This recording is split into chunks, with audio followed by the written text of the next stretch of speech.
इस पूरी लड़ाई में अश्विनी जी एक सवाल है, वो सवाल निकल कर आता है, वो बड़ा अहम सवाल हो जाता है यूपी की राजनीति के लिए आने वाले समय के लिए कि अगर ये ओम प्रकाश राजभर जो एनडीए के एक घटक हैं और यूपी की राजनीति में अपने समाज में एक अच्छी पकड़ रखते हैं, और दूसरी तरफ वही बीजेपी की एबीवीपी जिसका पूरा सहयोग रहता है भारतीय जनता पार्टी के साथ, पूरे एबीवीपी के कार्यकर्ता चुनाव में जमीन पर उतर जाते हैं, तो क्या ये जो लड़ाई चल रही है इन दोनों के बीच में, उससे भारतीय जनता पार्टी को आने वाले समय में कितना नुकसान हो सकता है? असर तो पड़ेगा। देखिए भारतीय जनता पार्टी बिल्कुल, देखिए इसमें कोई दो राय नहीं है, लेकिन भारतीय जनता पार्टी वो पार्टी है जो बहुत जल्द डैमेज कंट्रोल करने वाली पार्टी है। अपनों को मनाना भी उनको पता है और छात्रों को वो नाराज नहीं कर, क्योंकि छात्र ही सबसे बड़ी ताकत होते हैं जो उनके संगठन के लोग हैं, वो जमीन पे काम करते हैं। और अगर छात्र नाराज हो जाएंगे तो कहीं ना कहीं उनका एक मूल वोटर जो है, नया वोटर जो है, वो नाराज हो जाएगा। तो भारतीय जनता पार्टी इस बात को बखूबी समझती है, क्योंकि अभी तक अगर देखा जाए तो पूरे घटनाक्रम में भारतीय जनता पार्टी के शीर्ष नेताओं का कोई बयान सामने नहीं आया है। हालांकि जरूर कहीं ना कहीं पीछे से इस पे राजनीति हो रही है, अखिलेश यादव द्वारा ट्वीट हो चुका है, लेकिन अभी तक भारतीय जनता पार्टी के शीर्ष नेता है उनके द्वारा अभी तक कोई बयानबाजी नहीं हुई है। ओम प्रकाश राजभर पहले ही थोड़ा सा इस माहौल को बिगाड़ चुके हैं, तो कहीं न कहीं अब बीजेपी सोच रही है कि जल्द से जल्द छात्रों की समस्याओं का निपटारा किया जाए और जल्द से जल्द पूरे मामले को शांत किया जाए, क्योंकि जो छात्रों का आंदोलन है अगर वो और ज्यादा उग्र हो गया तो कहीं न कहीं भारतीय जनता पार्टी के लिए उल्टा दाव हो जाएगा। क्योंकि पहली बार ऐसा हो रहा है पिछले सालों में, 2017 से उत्तर प्रदेश में बीजेपी की सरकार है और अब तक पहली बार इतने बड़े स्तर पर अखिल भारतीय विद्यार्थी परिषद जो बीजेपी का विंग है वो अपनी सरकार के खिलाफ प्रदर्शन करता हुआ नजर आ सड़कों पर। तो अब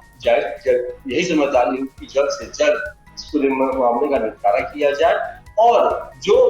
छात्रों की मांग है उस मांग को सुनते हुए उस पर कार्रवाई की जाए। हालांकि स्कूल प्रशासन पर जरूर कार्रवाई किया गया, तो छात्रों को एक बड़ी राहत प्रशासन की तरफ से दिया गया है कि छात्रों को गलत तरीके से एडमिशन कराया जा रहा था, वहां पर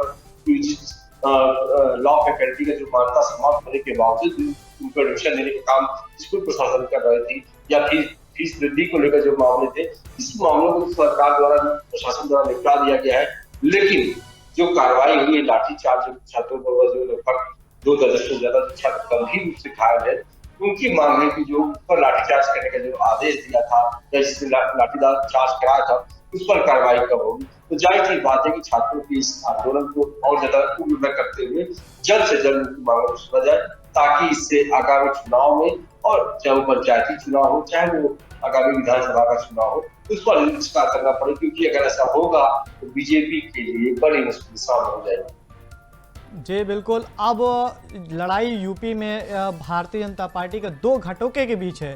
तो यहाँ पर समाजवादी पार्टी भी पीछे हटने वाली नहीं है। समाजवादी पार्टी भी मौके का फायदा उठाई और आरोप लगा दी कि ये जो ओम प्रकाश राजभर यानी जो पिछड़े दलितों अनुसूचितों का नेता हैं और यूपी में एक अहमियत रखते हैं, उनके खिलाफ भारतीय जनता पार्टी ही अपने लोगों से ही वो प्रदर्शन करवा रही है, पत्थर फेंकवा रही है, गालीबाजी करवा रही है, ऐसा आरोप लगाया जा रहा है। कितनी गंभीरता से अगर देखा जा सकता है इसको?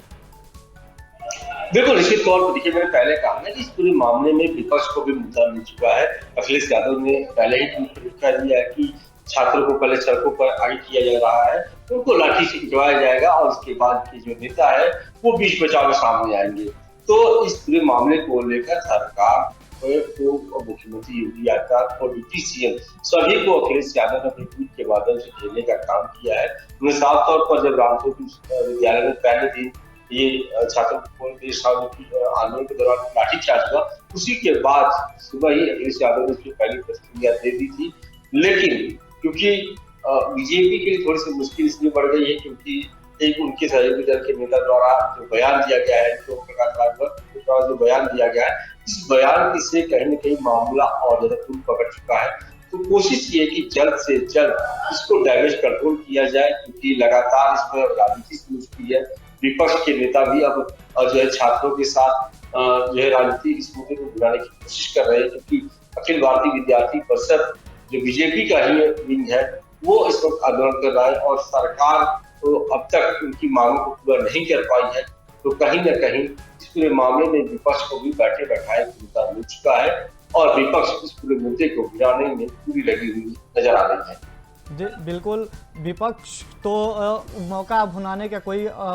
कसर नहीं छोड़ेगा, मौके का फ़ायदा उठाएगा ही। लेकिन सवाल ये है कि क्या ओम प्रकाश राजभर को बयान पर जो ये प्रदर्शन हुआ है, पूरा यूपी में बवाल मचा हुआ है और एबीवीपी के जो कार्यकर्ता हैं वो पूरा संगठन अब यूपी में सक्रिय हो गए हैं और एक ही मांग हो रही है, या तो ओम प्रकाश राजभर माफ़ी मांगेंगे या अपने पद से इस्तीफा देंगे। तो इस बीच में ओम प्रकाश राजभर किधर जा सकते हैं या क्या हो सकता है उनके लिए? देखिए, एक चीज तो है कि बयानबाजी के साथ साथ ओम प्रकाश राजभर थोड़ा स्मार्ट माफी भी बात है कि बिल्कुल बिल्कुल देखिए, वो स्मार्ट वर्क यहाँ पर करेंगे जो मेरी समझदारी है, जहाँ तक मैं उन तक मिला हूँ या उनसे बातचीत करता हूँ तो समझ आए कि वो माफी तो नहीं मांगेंगे और ना ही इस्तीफा देने वाले हैं। हाँ, वो जरूर इस कह रहे कि वो छात्रों के साथ है,